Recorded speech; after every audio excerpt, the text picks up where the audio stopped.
Repair work has begun this week on a Grade 2 listed statue outside BBC's London W1A HQ, following an attack last year which was accompanied by calls for its removal. The artwork depicts characters from Shakespeare's The Tempest and has been on display since 1932. The sculptor, Eric Gill, was said to have sexually abused two of his daughters, with evidence being published in his diaries after his death.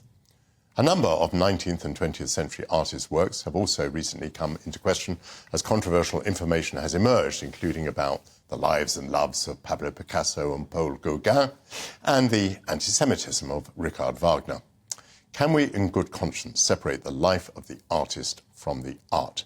Joining me now to discuss this is journalist Alexander Larman. Well, Alex, welcome to GB News. Thank you. Can we separate them? I think we have to on an existential level, because I think that if we didn't, we'd end up with a situation that the only people who could make art were entirely morally blameless. And I think that what you have to look at with anyone creating art is, are we offering them a kind of moral relativism? I mean, are we asking for more from somebody because they are an artist? I mean, are we saying you have to behave in a way which we see as acceptable, you have to be morally upstanding? And I think that if you look at many of history's great artists, whether writers, musicians, or indeed sculptors like Gill, a lot of them committed actions which we would see as dubious. I mean, you go back to Lord Byron. I mean, he was a tremendous poet, but he was a terrible, terrible man. And I think that if you look at Gill, I mean, what he did was absolutely abhorrent. I mean, I think we should be quite clear that it's the fact that he abused his daughters, he was incestuous with his sister, and he even abused the family dog. I mean, that's going quite a long way into areas that we would define as depraved. And I think Gill was depraved. He was also a massive hypocrite. I mean, what was very funny is he claimed, while he was doing all this stuff, to be a practising Roman Catholic. He said he wouldn't work with people if they weren't Catholic. So, as a man, he was clearly failing on those levels. And you can give us an appreciation of the art. The art that's being restored right now at Broadcasting House, what quality is it? I think all Gill's art is probably some of the greatest art of the 20th century. I mean, as a sculptor and as somebody who was able to convey these incredible images. I mean, when you see a Gill sculpture, you know immediately what it is and what it's doing. Because what I find so astonishing about the art is that it does mix this paganism, this sexual charge to a great deal of it, which people, especially in his religious works, people will find difficult. They will find it something to be questioned. But I think that's important because Gill was somebody uncompromising. And the fact that the personal life was so abhorrent should not blind us to seeing that ultimately, as a sculptor, what he did. If you go to the BBC and you see that work, it is something which you cannot fail to note. You cannot fail to be impressed by it. And I think it's very telling, actually, that while Gill was behaving this appalling way on a personal level, he was also being commissioned by most of the great institutions of this country. So there's a real sense that Gill was somebody who Britain saw as their kind of national sculpture in his own lifetime. And perhaps we should be asking, well, was there a complicity back then? Because certainly now it's certainly now, I mean, it's far too late to be going into details about, oh, should we have cancelled Eric Gill? Because the fact is, you can't cancel Eric Gill. No. I've wrestled with this subject about the art and the artist quite a lot, particularly because I'm a great fan of Richard Wagner, so I love his work. He described what he was doing modestly as the total artwork, and I think actually it is the total artwork in a way. It brings together, you know, singing and music and staging and so on. It's a massive undertaking, and what he did is the supreme achievement in that particular field. But he was an anti-Semite, and he wrote about his anti-Semitism very clearly.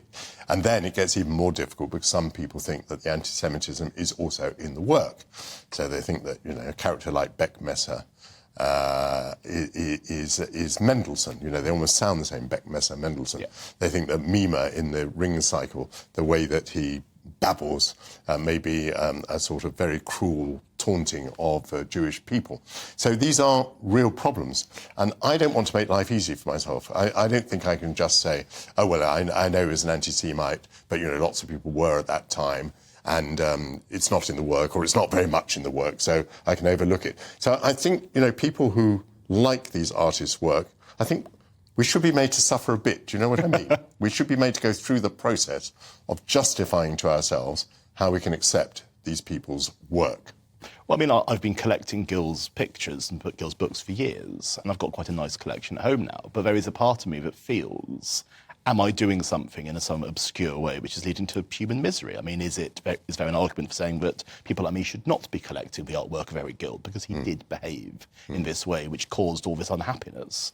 And that is a valid argument. I mean, we have to wrestle with that, because obviously if we don't wrestle with that, all we are doing is giving blanket permission to anybody, whether it's a Wagner, a Gill or a Gauguin, who has behaved in this fashion. And you think, well, actually, no, we have to ask questions. We have to have some kind of awareness that we are dining with panthers, as it were, that we are doing something which is slightly out of the ordinary. But then on the other hand, as you say with Wagner, and as I would say with Gill, the work is so extraordinary but you do not want to be in a situation where you have to dispose of it.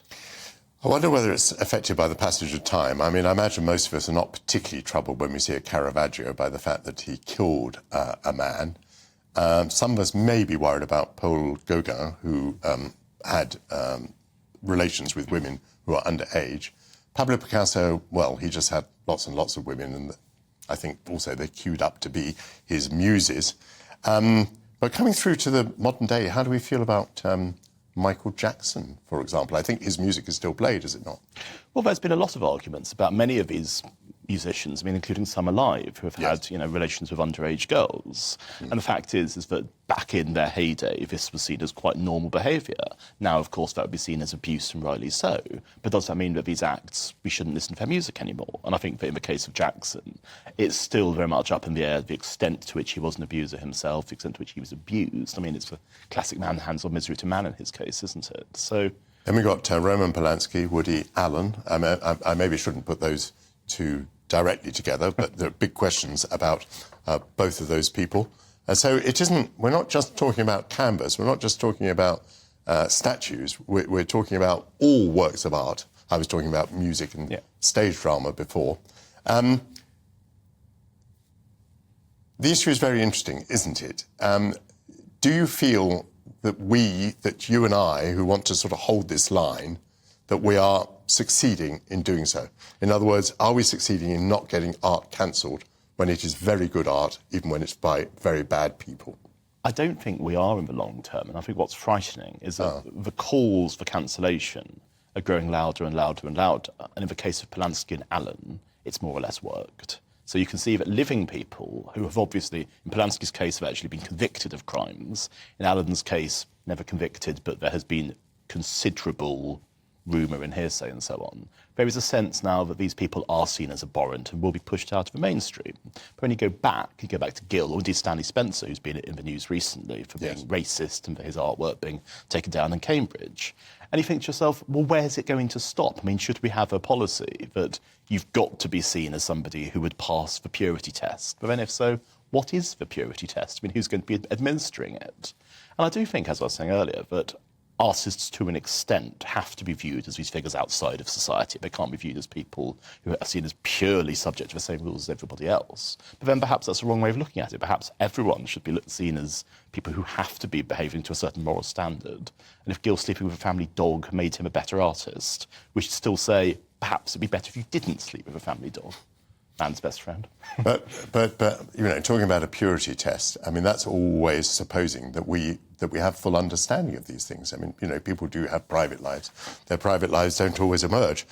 We may be living with art at the moment that we think has come from an artist of good character, and it may absolutely not have done. So, I mean, it just seems to me that we're on a hiding to nothing. But I repeat my point that I think, we do need to suffer a bit on this. We do need to understand that this is a moral problem. We have to admit this in nonetheless asserting that the art is worth viewing and that the art should continue to be on display. I found it a very interesting discussion. Thank you very much for coming in. That's Alexander Larman.